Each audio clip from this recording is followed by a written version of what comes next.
అభివాని TV ప్రేక్షకులందరికీ శుభోదయం.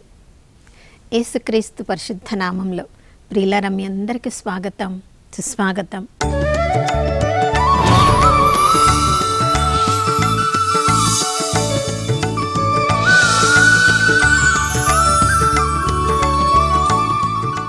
గడిచిన దినమంతా కాచి కాపాడిన దేవునికి మనసారా వందనాలు తెలియచేద్దాం. ఈ నూతన ఉదయంలో కూడా నమ్మదగిన దేవుడు, విశ్వసనీయుడు, తన కృపా వర్షాన్ని, కరుణ వర్షాన్ని, ప్రేమ వర్షాన్ని మనందరిపై కుమ్మరించి ఉన్నారు. ఆ దేవాతి దేవునికి మనసారా వందనాలు తెలియచేద్దాం. ప్రియులారా, ఉదయము లేవగానే మొదటి గడియ దేవునకు చెందినది. ఎందుకంటే చూడండి, యేసుక్రీస్తు ప్రభుల వారే స్వయంగా ఈ లోకంలో జీవించినప్పుడు మార్క్స్ వార్త 1:35 మనం చదువుతున్నాం. ప్రతి ఉదయము వేకువజామున ఆయన నిర్జన ప్రదేశమునకు వెళ్ళి ప్రార్థన చేయ ఆరంభించను. ఏ మనుషులతో మనం మాట్లాడక ముందు మన సృష్టికర్త అయిన దేవునితో మాట్లాడాలి. ఎందుకంటే ఆ గడిచిన రాత్రి ఆ ప్రభువు మనల్ని సురక్షితంగా ఉంచడం ద్వారా, ఆ ప్రభువు మనల్ని సజీవుల లెక్కలో ఉంచడం ద్వారా ఆ ఉదయకాలపు వెలుగును మనం చూడగలుగుతున్నాం. మనతో ఆ రోజు ఈ లోకంలో ఎంతోమంది నిద్రిస్తూ ఉన్నారు, కానీ వారిలో ఎంతోమంది శాశ్వత నిద్రలోనికి వెళ్ళిపోయారు. వాళ్ళు తమ ఆత్మలను శాశ్వత నిద్రకు ఆయత్తపరుచుకున్నారో లేదో తెలీదు. మనము కూడా నిన్నటి రాత్రి ఒకవేళ శాశ్వతంగా నిద్రలోనికి వెళ్ళవలసి వస్తే అని సిద్ధపరచుకున్నామో లేదో తెలీదు. కానీ కృపగలిగిన దేవుడు, జాలిగల దేవుడు, దయామయుడైన దేవుడు నిన్ను నన్ను ఈ ఉదయకాలంలో సజీవుల లెక్కలో ఉంచారు. ప్రియులారా, ఆయన ప్రేమ అంత గొప్పది. ఈ ఉదయకాలంలో మరొక్కసారి ఆ ప్రభు వైపు చూస్తున్న వారందరినీ కూడా నూతనంగా అభిషేకించారు అని ఎవరెవరు విశ్వసిస్తున్నారో వారందరి జీవితంలో దేవుడు ఈరోజు గొప్ప కార్యాలు చేయబోతున్నారు. మరి ఉదయకాలమే ఆ దేవునితో మనం మాట్లాడాలని 5వ కీర్తన, ప్రభువా నా మాటలు ఉదయకాలమే నీ సన్నిధిలో వినపడనిమ్ము, నా మాటలు నీ దగ్గరికి చేరనిమ్ము ఈ ఉదయకాలంలో అని ప్రార్థన చేస్తున్నాడు కీర్తనకారుడు. మరి ఉదయకాలమే మన మాటలు దేవుని సన్నిధిలో వినపడాలంటే మనల్ని మనం సిద్ధపరచుకోవాలి.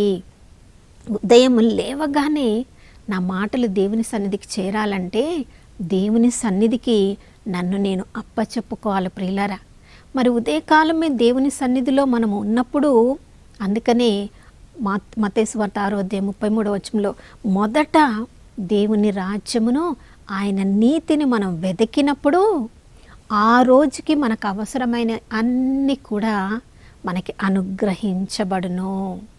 దేవుని శక్తి లేనిదే, దేవుని కృప లేనిదే, దేవుని సహాయం లేనిదే ఈ లోకంలో మనము విజయవంతంగా జీవించలేము. ఈ లోకంలో దేవుని శక్తి మీద ఆధారపడకుండా జీవించే వాళ్ళు ఎంతోమంది ఉన్నారు. దేవుని శక్తి మీద ఆధారపడకుండా గొప్ప గొప్ప కార్యాలు చేసేవాళ్ళు కూడా ఎంతోమంది ఉన్నారు ప్రియులారా.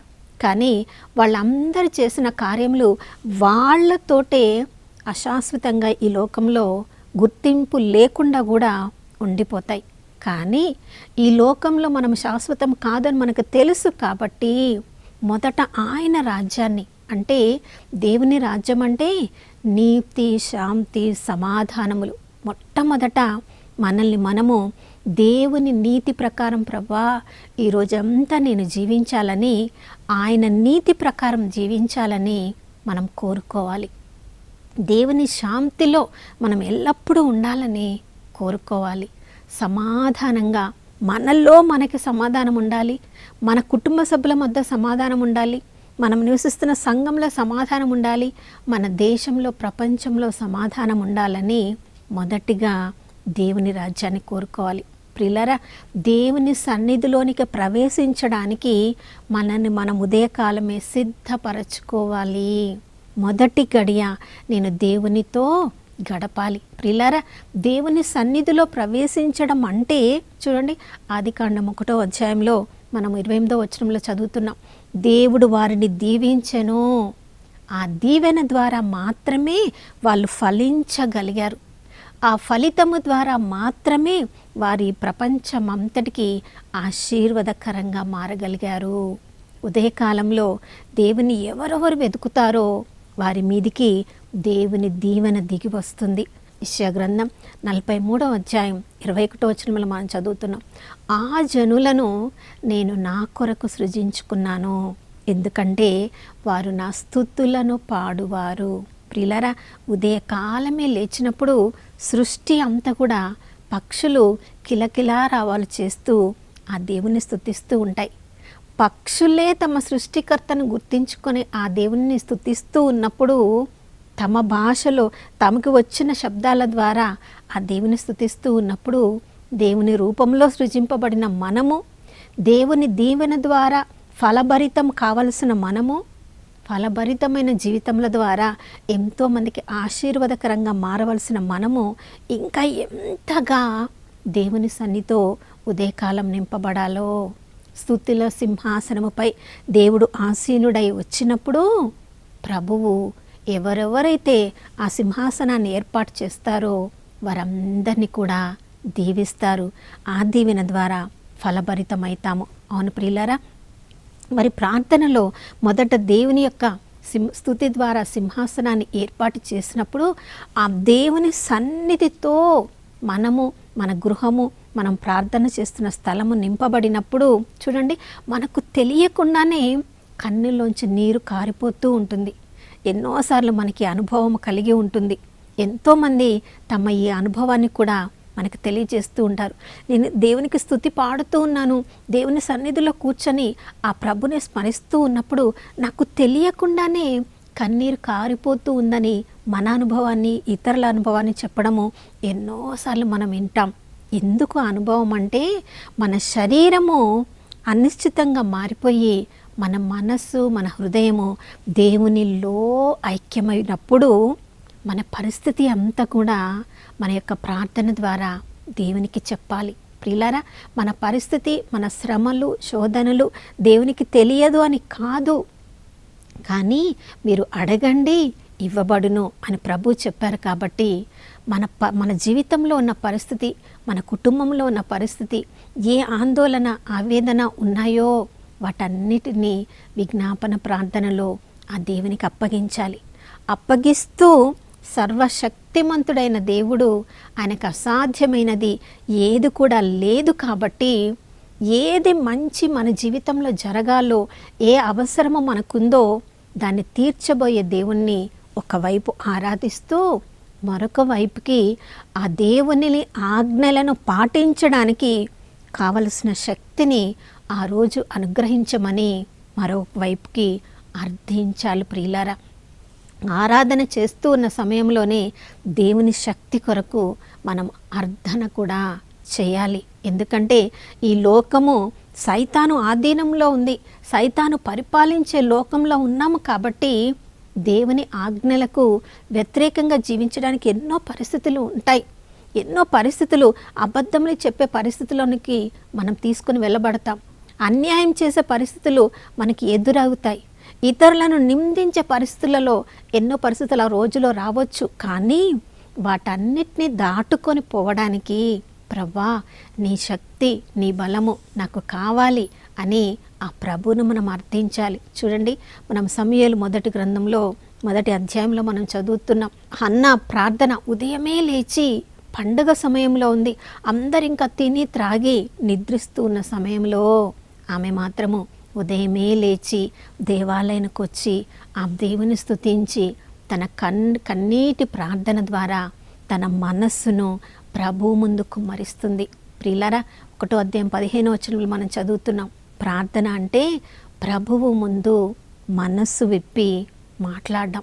ఉదయమే లేచి ప్రార్థన చేయాలి కదా, నేను బైబిల్ గ్రంథాలు చదవాలి కదా, కొద్దిసేపు ప్రార్థనలో ఉండాలి కదా అని మొక్కుబడిగా మనం ప్రార్థన చేస్తే ఆ ప్రార్థన పరమండలమును దాటి దేవునికి సన్నిధికి చేరదు.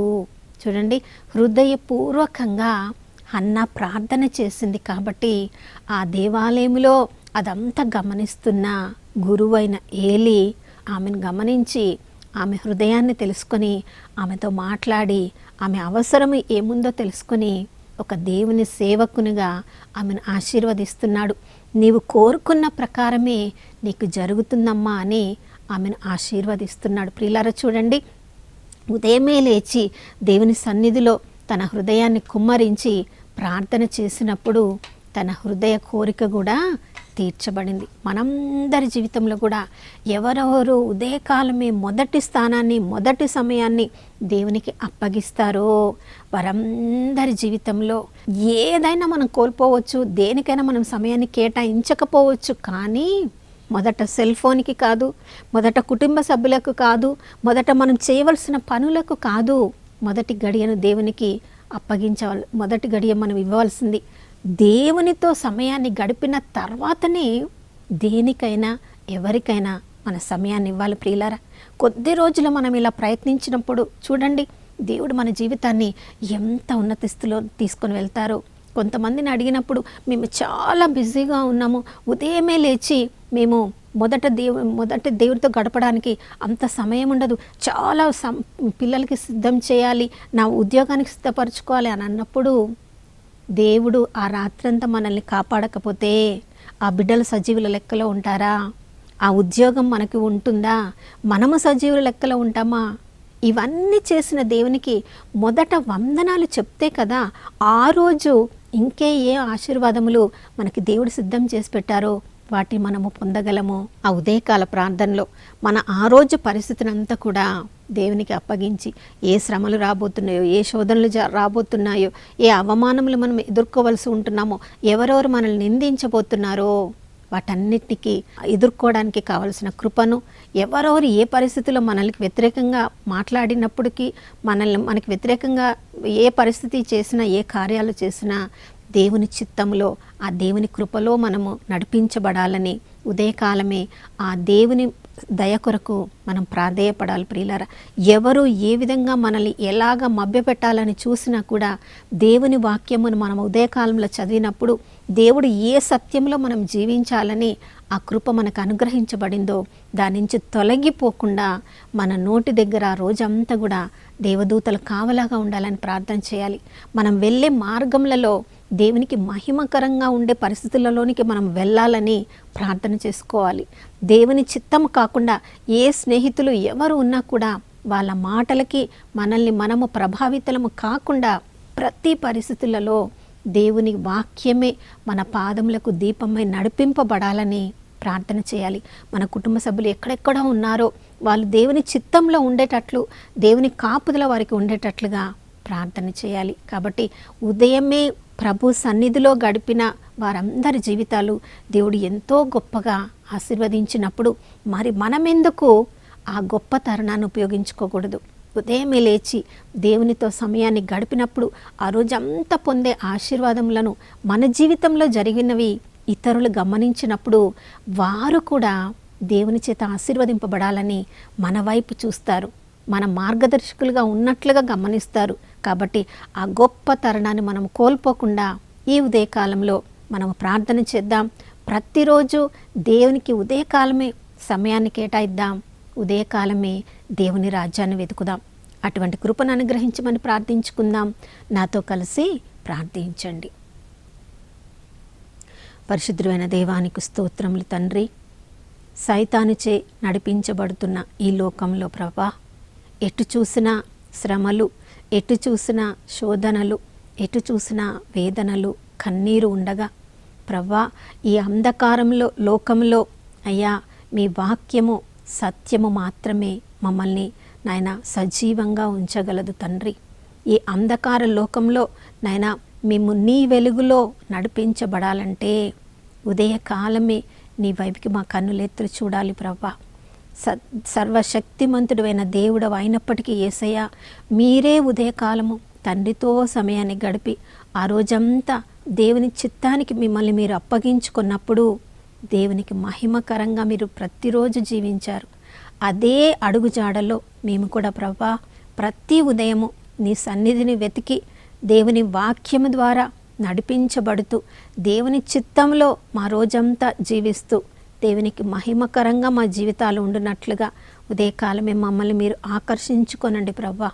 తండ్రి, ఆకర్షించినదే ఎవరు నా దగ్గరకు రాలేరన్నావు. ఉదయకాలమే అయ్యా మా శక్తి మా బలము సరిపోదు ప్రభా. అయ్యా ప్రతిరోజు మమ్మల్ని మీ వైపుకు ఆకర్షించుకొని మీ కృపతో నింపబడినట్లు మాకు అనుగ్రహించమని యేసయ్య పరిశుద్ధ నామంలో అడిగి వేడుకొని పొంది ఉన్నాము మా ప్రియ పరలోకపు తండ్రి, ఆమేన్. అవును ప్రియులారా, దేవుని శక్తితో నింపబడిన మనము, దేవుని యొక్క సుమాతృకగా ఉండవలసిన మనము ఇతరులకు ఆదర్శకరంగా మన జీవితాలు మలచబడునుగాక. మరొక నూతన శుభోదయంలో మనం అందరం కలుసుకునే వరకు దివ్యవాణి టీవీని వీక్షిస్తూ ఉందాం. ఇమ్మానుయేలు, దేవుడు మనతో ఉన్నారు.